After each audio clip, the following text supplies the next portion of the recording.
Podcasting, the latest frontier. These are the episodes of a Catch as Catch Can podcast. Its continuing mission: to explore strange, nerdy topics, to chat about sports, movies, sci-fi, and so much more. To boldly pod where this nerd has gone before.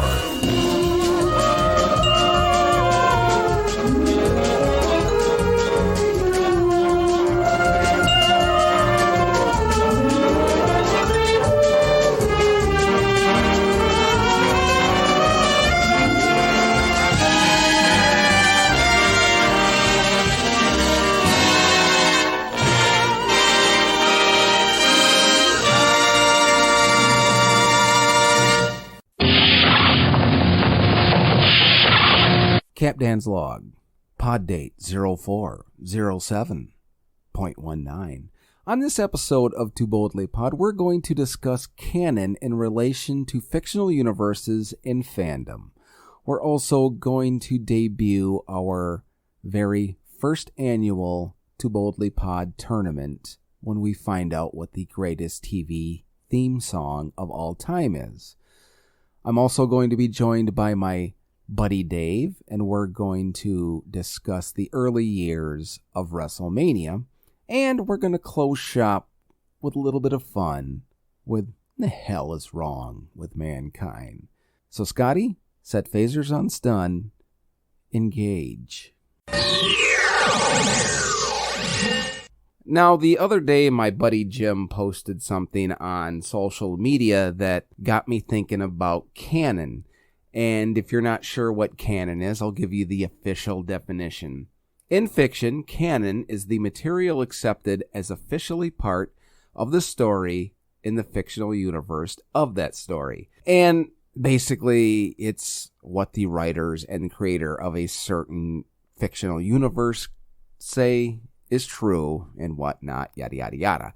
Now, he posted something about Star Trek, and it got me thinking. It was about the movie Star Trek First Contact. It really made me start thinking about the canon within the Star Trek universe. And that movie is one of the most pivotal, seminal moments of canon as far as the Star Trek universe goes, because it shows you how warp speed was brought to the humans or created by the humans. Conversely, it also gave you the first contact between humans and Vulcans and sort of set in motion the entire basis and premise of Star Trek as a whole. And it made me think, first of all, what is the pivotal moment in your favorite fictional universe's canon? What moment really exemplified or defined your favorite fictional universe's moment in time? What was it? So you can let me know your answer on Facebook or Twitter at Too Boldly Pod. Or if it's like me, and it is Star Trek, that is one of the pivotal moments within the canon of Star Trek. Now, canon is something that's really, it's argumentative, it's debatable, because especially within fandom, fans will take canon or storylines and sort of interpret the canon as they see it, or as a group of people see it, or they'll agree or disagree in one way or the other, or the other. I just created a word, or the other.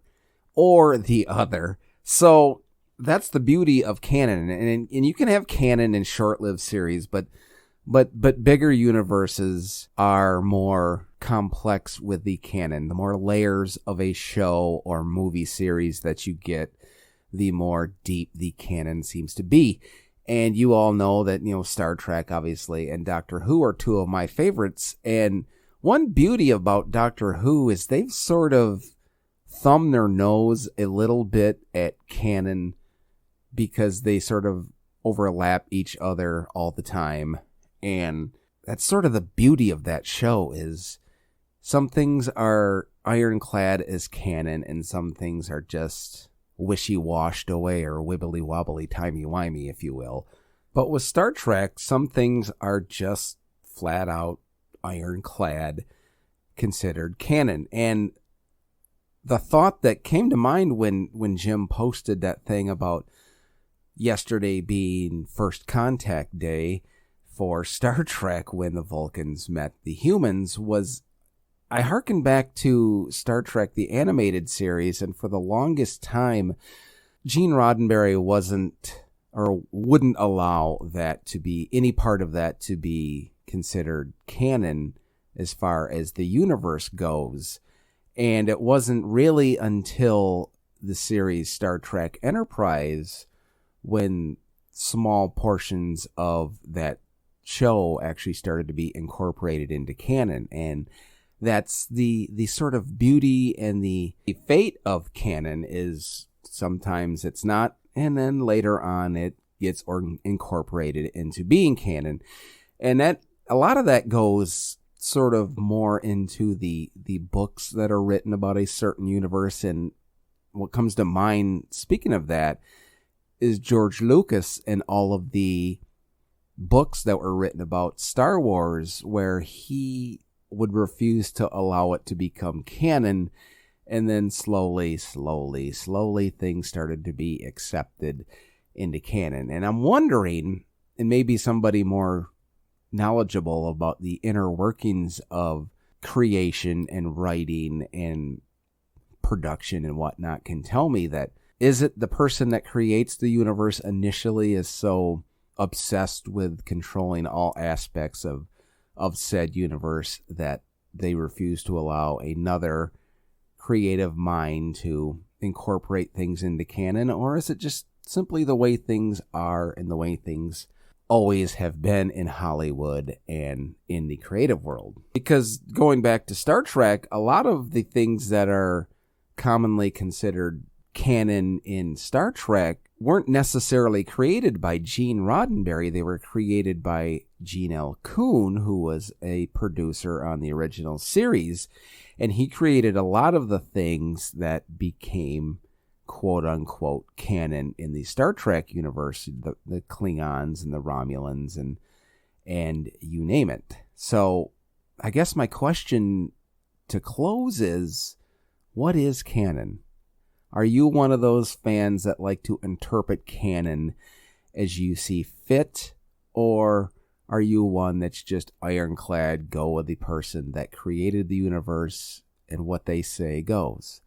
If you have thoughts about canon, let me know on Facebook or Twitter at Too Boldly Pod. And quite possibly for the first time ever, we're going to have an entire podcast that is all loosely tied together into one common theme and not my idle mishmash of rambling. And what I mean by that is, coming up next, we're going to be joined by my buddy Dave, and we're going to have a discussion about the early years of WrestleMania, because this is the weekend for WrestleMania. And what I mean by everything being loosely tied together is, within the wrestling universe, there's a sort of canon that's known as kayfabe, which is not breaking character, but we'll get into that as we talk about the early years of WrestleMania. Okay, so now I'm joined by my buddy Dave, who knows more about wrestling than I've forgotten. He's going to enlighten you all with some knowledge of wrestling. So we all know WrestleMania is this weekend. And Dave, my questions to you, we're both old school wrestling fans, but you watch new wrestling. So tell me what it's like today compared to the early years of WrestleMania. Well, nowadays it's a lot of, it's really sports entertainment. It's always been sports entertainment, but it's really, really flashy, I guess. Or I guess would be a word for it. Looking back at the original WrestleMania here the last couple of days, I got to thinking to myself, at the time, 30 years ago, more than 30 years ago now, it seemed so bright and flashy. The outfits, the music, the celebrities, everything seemed so flashy and loud. And at the time, and looking back at it, it seems really dialed back compared to what it is today. Now, do you think obviously the athletes are better, but was it better then to you personally because the heat they drew, or is it better now? It was definitely better back then for me. I don't know exactly the exact moment that I knew what was up with wrestling. Looking back at it, I always had my suspicions, even when I was 9 or 10 years old. But even when I came to the conclusion that it was all a work, there was still stuff that I could believe. Nowadays, just me, might be other people, just me. I don't believe hardly anything they do. They don't tell stories in the ring. They do moves because they are athletes, because they can do it. They don't put any thought process why they're doing this move. I was listening to an interview the other day from kind of an old school guy, Al Snow. And he brought up an interesting point. If you watch a tag team match today, it's not even a tag team match anymore. It's like 2 or 3 different single matches going on. Nobody's doing tag team moves. Nobody's working a body part or anything like that. You know, stuff that would make sense. Back in the day, stuff would happen even though you knew it wasn't 100% legit. They would do things that would make sense. You know, what would be easier for me and my partner to kick this guy's butt? Right. If we're doing it together. Now, if we're just kicking this guy's butt one at a time, you know, my turn, your turn, and not doing anything that makes sense, then, you know, are we really, hurting them? One thing I was noticing with the first 3 WrestleManias that I watched was the crowd really reacted to the action in the ring. You know, you got the cheers and the boos, but it seems like in the little bit I have watched of current wrestling, it just seems like they're all just sitting there waiting to cheer or boo, whereas back then they were more emotionally wrapped up in the theater, in the ring, if that makes any sense. Yes. Today, you say that, and if you watch a Monday Night Raw or a SmackDown on a Tuesday night, the largest cheers at the pops, what they call them, is the entrances. You know, everyone's got a cool, elaborate entrance now, and that's about the only thing that anybody responds to. Which, you know, and like you said, the action in the ring, they're just kind of sitting on their hands, waiting for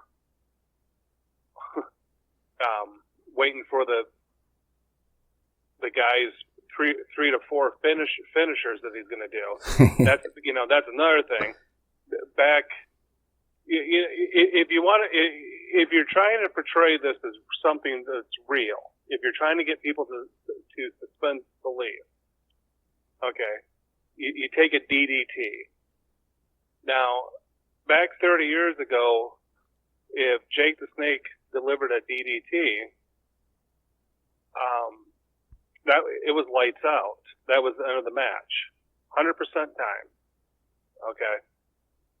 If he did a DDT to Ricky Steamboat outside the ring on the cement, Ricky Steamboat was out for months.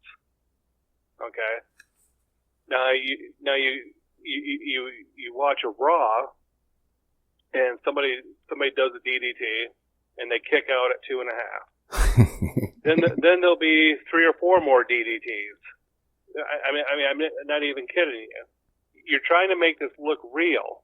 Now, if somebody didn't know how to work the hold, didn't know what they were doing, if I went out on the street corner and DDT'd somebody for real, it would put them out. So it should put them out in the ring. You know, if I did it for real. Right. They shouldn't pop back up before I get up. Yeah, they are definitely better athletes. They can do more things. Take somebody like the Big Show. He's taken more bumps. He's a lot better athlete than Andre the Giant ever was, probably. They don't make him indestructible. If he choke slams somebody and the guy kicks out, then how powerful is that choke slam? Right. You know?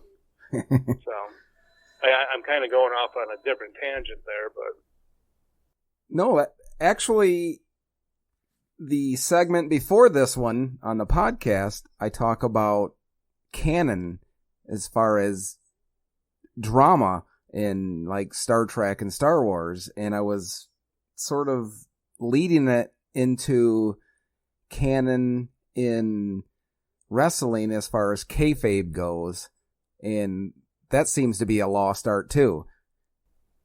Well, that's another. I know it's some old time celebrities, wrestling celebrities, whether it be like Jim Cornette, a few other guys, you know, that I pay attention to their podcasts and whatnot. If you and I are in a program together, okay, yeah, there can be mutual respect for one another or whatever. But if we're in a program trying to portray that there's heat and animosity between the two of us, and you and I go out and do a 15-20 minute match, okay, and we portray that we've beaten the crap out of each other, neither one of us should be on Twitter 15 minutes after the match congratulating and thanking the other guy for a great match. When there was heat, when there was on-screen heat between Macho Man and Hogan over Elizabeth. Hogan had a thing for Elizabeth. You didn't. Well, there was no social media, but you didn't see him going on the evening news, right, or something later that night, going, "Hey, you know, great segment, you know, great job on that." That was all, you know, brother. It was brother. That, you know, it might have all been said, but it was said in the locker room without anybody hearing it. Right. So speaking of Canon, okay, the old TV show. Yeah. Okay, I just got a quick question for you. As much as I talk up the old stuff, okay, watching WrestleMania 1, I think you watched it here recently again. Yep. Okay, answer me this. Greg Valentine cheats, beats JYD, puts both legs up on the middle rope, gets the 3 count. Now what happens? Tito came out. Tito comes out and saves the day, right? Right. Now, what happened in the very next match? Okay. The Iron Sheik. Oh, yep. Hit Wyndham over the head with Blassie's cane and won the tag team belt. Now, where the heck was Tito when these guys needed help? Who booked that? You know. Well, wait a minute. No, Blassie said he didn't take his cane out. Well, it's trick photography, probably. He always said it was trick photography. The copy that I got, Sheiky Baby hit Wyndham, you know, his knuckle was bleeding after because it cracked and everything. But where was Tito at? I mean, that wasn't being consistent. That wasn't consistent booking it. Tito was there saving the day for all the faces. Well, he wanted the belt. Speaking of that, did you watch it on the network or do you have a copy? I watched it on the network last night. Okay, so did you notice, like I noticed, that in the original WrestleMania, when the ladies, the women's tag team belt, when they came out, it was Girls Just Want to Have Fun. But on the network now, it's some other music. Oh yeah, Vince is he's not into paying any royalties at all. They've totally redone the soundtrack to our youth. Right. I can't remember exactly, but they'll have, for instance, they'll have JYD coming out to grab them cakes back in 1984 and 85, and I'm going, this is way too early for that. I guess they think we forget stuff. The other thing with WrestleMania 1, and I have the VHS, was Wyndham and Rotundo originally had Real Americans, and Hogan and Mr. T came out to Survivor, and now it's switched. That's I guess to rewrite his. Vince is worse than Lucas sometimes. I mean, rewriting the history. You watch something, you're like, wait a minute, that wasn't how it was. Okay, this is one thing that I totally different than what it is now in 2019. If you watch the WrestleMania at Madison Square Garden, the original, every once in a while they'll have a camera shot and you'll see the digital clock there at MSG, 1:07 p.m. Right. They were doing, you know, I had totally forgotten about that. They were doing WrestleMania, doing these big shows on a Sunday, you know, in the early afternoon. Whereas now everything's prime time. Yes.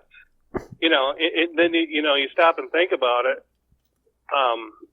Even, you know, it was kind of a change. You know, even people, Sundays, even 30 years ago, 35 years ago, Sundays are different than what they are today.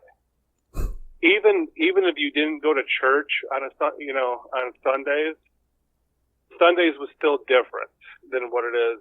You know, you might have went out to breakfast or lunch with your family, or, you know, some of the family came over for dinner and whatnot. So to me, you know, for them to do this it just kind of shows 30 years later how society's changed, I guess. WrestleMania 2. This is me on my soapbox. This is me overthinking stuff. I never got to thinking about this. Okay, WrestleMania 2, I watched that on closed circuit at the IMA in Flint, Michigan. My father and I went and watched it on closed circuit.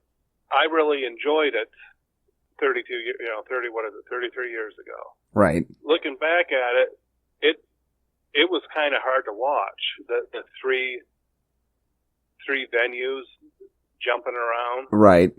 You know, I didn't realize it back when I was a kid. It's kind of hard to watch now. And this is me overthinking stuff. And I'm going to go off on there's a minor tangent here. I got to thinking about, I'm blathering too much. I got to thinking about this. I understand why Vince did this. He had a show in the New York area, Chicago, and LA. The three big cities, right? I understand that. this small things that I realized. Okay, I understand that you want to that you have to have your main event and your last show, and the left coast is going to be your last show because of the time zones and blah right. blah blah. Okay, I understand that, but just from a wrestling point of view, I got to thinking about this. Bobby, our all-time favorite Bobby, was managing Bundy, right? Right. The main event. Well, why wouldn't, all things being equal, to me, Bobby would have gotten a bigger response if he had been in Chicago, the old AWA area, right, and Dick the Bruiser area. Then you mentioned something about the Nikolai Kirchner match. Well, who's managing who's managing Nikolai? Freddie Blassie. Right. Why did they got Freddie in Chicago? Why is he not out in L.A.? L.A. was Blassie's stomping grounds in the 60s and early 70s. You know, so I don't know who booked it. Oh, and here's another one. As much as I hated to watch it, but the Mr. T Roddy Piper boxing match that they did in New York. Right. Where's Mr. T from? Chicago. Born and raised in Chicago. Why is he not in Chicago? Who booked that? Vince. Okay. Vince? Well, I don't know. Pat or something. Patterson had something screwed up because they didn't put a whole lot of thought process on it. There's a couple other ones that I was like, yeah, he shouldn't have been there. He should have been there. But okay. Well, I'll say this about WrestleMania 2. That had the worst celebrity people involved of all of them. It was awkward. It was awkward having a celebrity at the commentator's booth, giving so much feedback. I mean, at least Susan St. James had something to say. Kathleen Crosby was the clueless. And once the camera went up Elvira, I mean, you lost all interest. Put the camera back on her.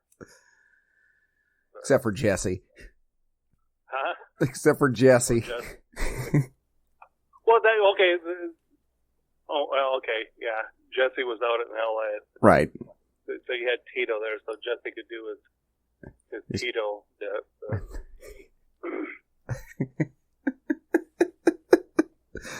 So, out of those three, I mean, we'll take the classic match from WrestleMania 3 aside, because everyone agrees that's probably one of the best matches ever. Do you have a favorite out of those first three, or a few favorites? Favorite matches? Right. Or moments?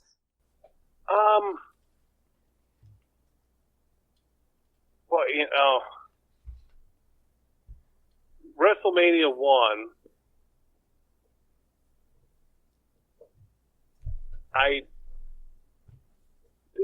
everything was so short and everything.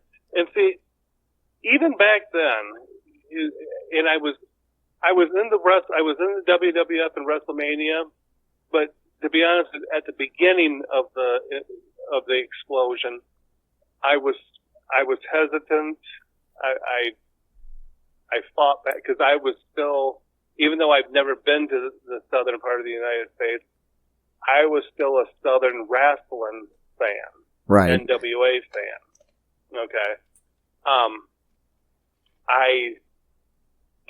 I despised at the time, even when I was 12 years old, I just totally disliked the idea that they were portraying Mr. T as an equal to Orndorff and Piper. Right. Because for one thing, Piper was such a fan of mine, even when he was straight heel. Even when I was a little kid and I wasn't supposed to like heels, Piper was still my guy. So, a lot of the matches in WrestleMania 1, there are moments, but, not everything not everything was fantastic.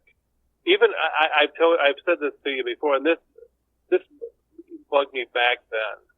The Andre Big John Studd match, the body slam match, that never made any sense to me either. Why wouldn't a guy that's twice as big as the other guy be able to slam the smaller guy? Right. That never made any sense to me. Even when I was a kid, I was like, well, why wouldn't Andre be able to slam him?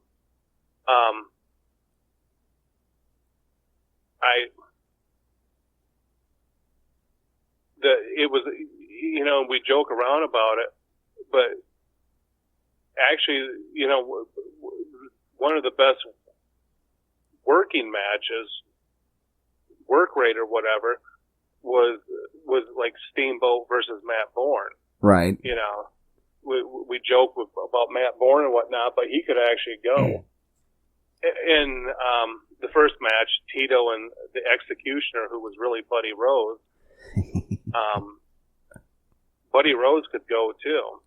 So I actually, sometimes like the lesser known stuff. I think for me, the favorite of the first WrestleMania was the tag belt match. As far as in 2, it was 2. I might go with a tag match for WrestleMania 2 also. Well, okay, one of my, just watching it last night and rewatching it, so you're probably going to go the Bulldogs and the Dream Team. Yep. But looking back at it, and he's one of my favorites, but there was a young man, a 42-year-old young man named Terry Funk, who was just out there bumping for JYD like he was still 22 years old. That was the best LA match. Yeah, he was just going over the ropes onto the just bumping his butt off.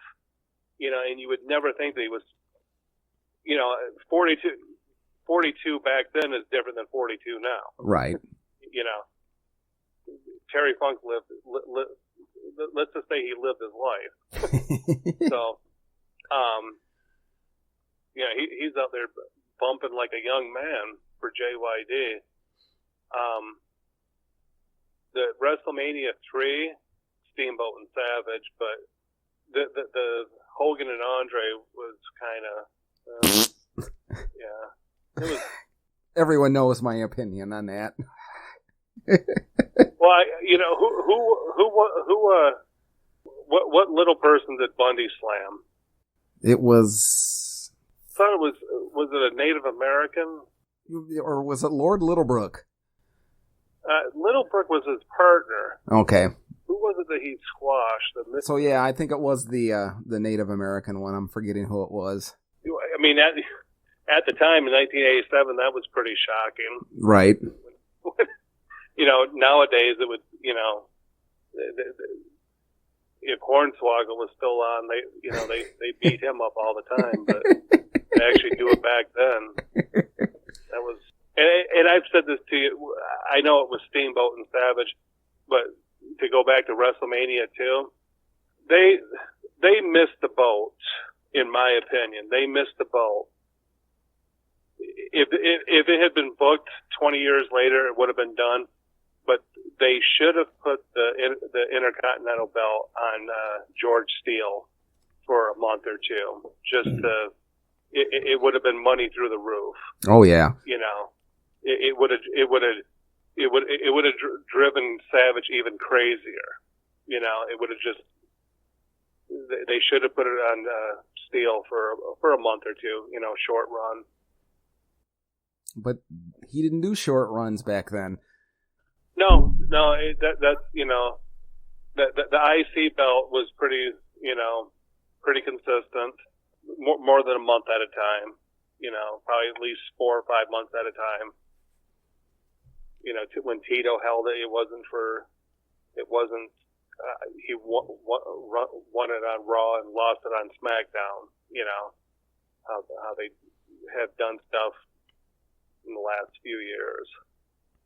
I mean, other than the Iron Sheik there really wasn't any quote-unquote transition champs in the 80s, or 80s and early 90s. No, not in the 80s.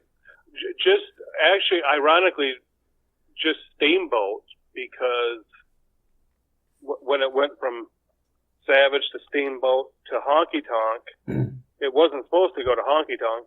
Steamboat was supposed to keep it, but he went up and told Vince that he needed to take some time off. But Vince was like, I just put the belt on you. What are you talking about? You can't do that.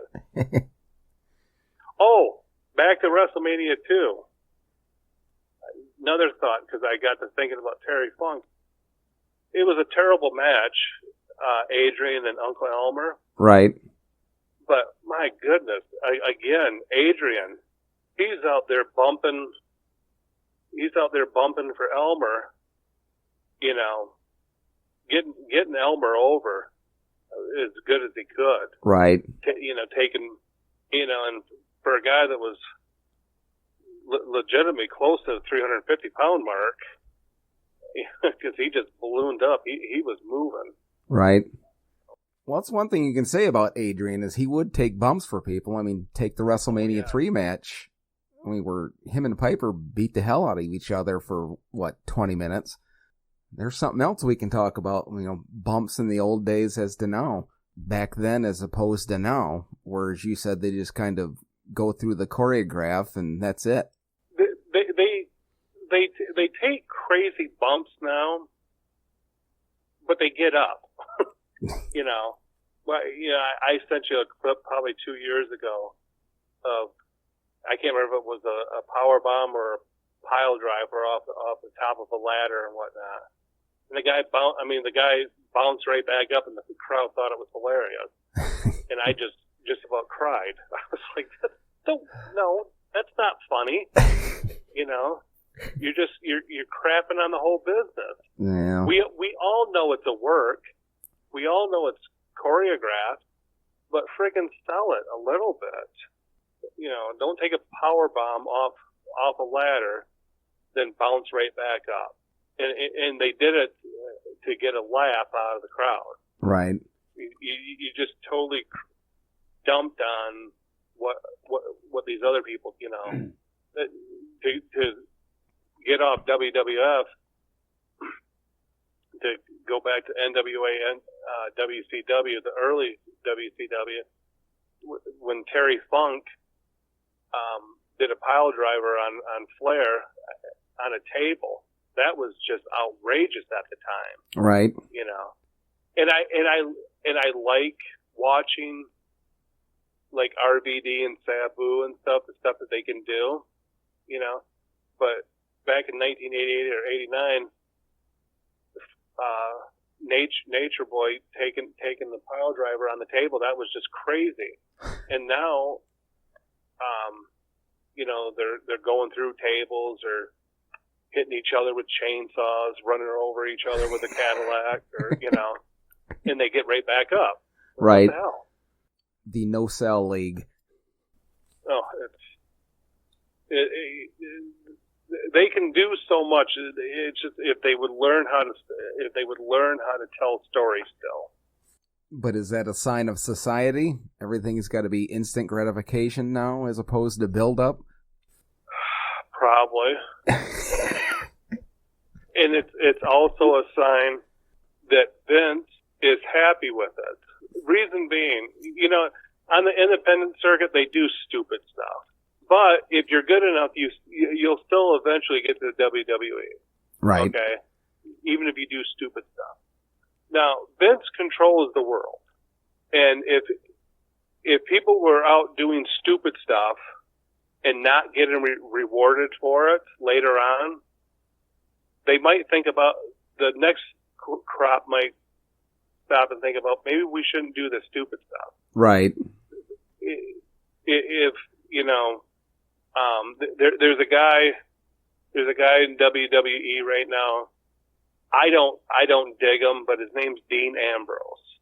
The younger crowd does, and he's kind of seen as a rebel, outside society type.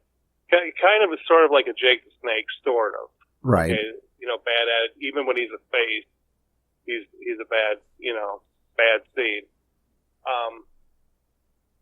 I don't know if you remember this, but I sent you a clip or pics of when he was on independent circuit, and he was in these matches with weed whackers and mini chainsaws, and they're cutting each other up and whatnot. Well, it's stupid as heck, dumb, but guess what? He still got a 6 or 7 figure deal out of it from right. Vince. Now Vince is the one with the power. If he quits rewarding the stupidity, then people might stop doing the stupidity. But the younger crowd loves the stupidity, so Vince is not going to turn down the money coming in, I guess. No, he's not. So I guess, old people like me and you, well, mostly you, I guess we're just kind of out in the cold. Yep. I'll just keep giving them my $10 a month and watch all the old stuff.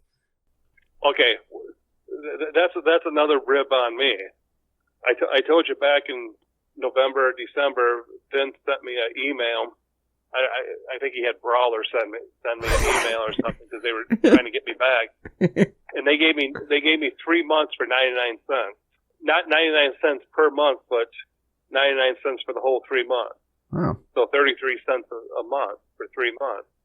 I was like, well, crap, I got to jump on that, because they put some they put some new old stuff on. So yeah, I'm going to watch, So I watched it like crazy for 3 months, right? My regular $9.99 is supposed to hit on March 14th, my birthday, right? Well, I'm busy doing my birthday stuff or whatever. And March 15th, I wake up and sure enough, I forgot to cancel the damn thing. And I've watched hardly any of it. It's irritating because I was watching it like crazy when it was 33 cents. Now it's $9.99 and I barely watched it this month. So in a week's time, I gotta remember to cancel it again. So he has a Brawler send me another deal or something here. Keep studying up. We'll get you back on so you can give your comic book thoughts. Okay. Hey, just a quick thing.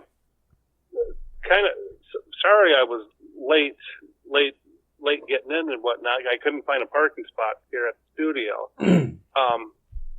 Who do I talk to about getting my parking validated? There was no one at the front desk when I came in. The other guy, what's your partner's name, the other guy? Sandshoes? Yeah, does Sandshoes, does he always take up 2 parking spots? Yeah. I had to park on the opposite side of the parking lot. We'll wrap this up. Thanks, Dave. Look forward to you coming back and talking about comics, which definitely know more than I do. I enjoyed being a first-time listener, long-time caller, and maybe we can do it again. You about done with the Bob Hope material, or when's the Bayo show? That one takes a little bit more time planning. Okay. And I'm trying to get him on the air because he'll work for food now. Okay. Well, I'll let you go. And all right, Dave. Okay. Well, thanks. Well, appreciate you having me on today, Stan.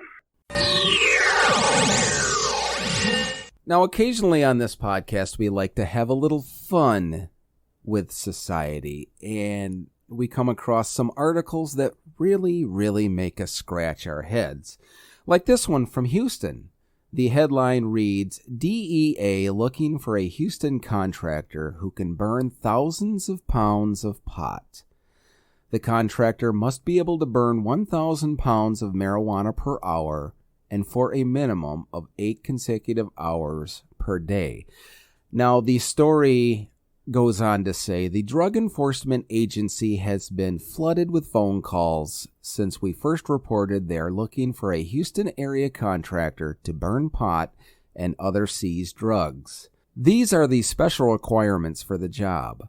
The contractor must be able to incinerate various items like papers, cassette tapes, bulk marijuana, pharmaceuticals, and other incidental controlled substances. First of all, the contractor interested in this position, will they write dude like every other word on their application?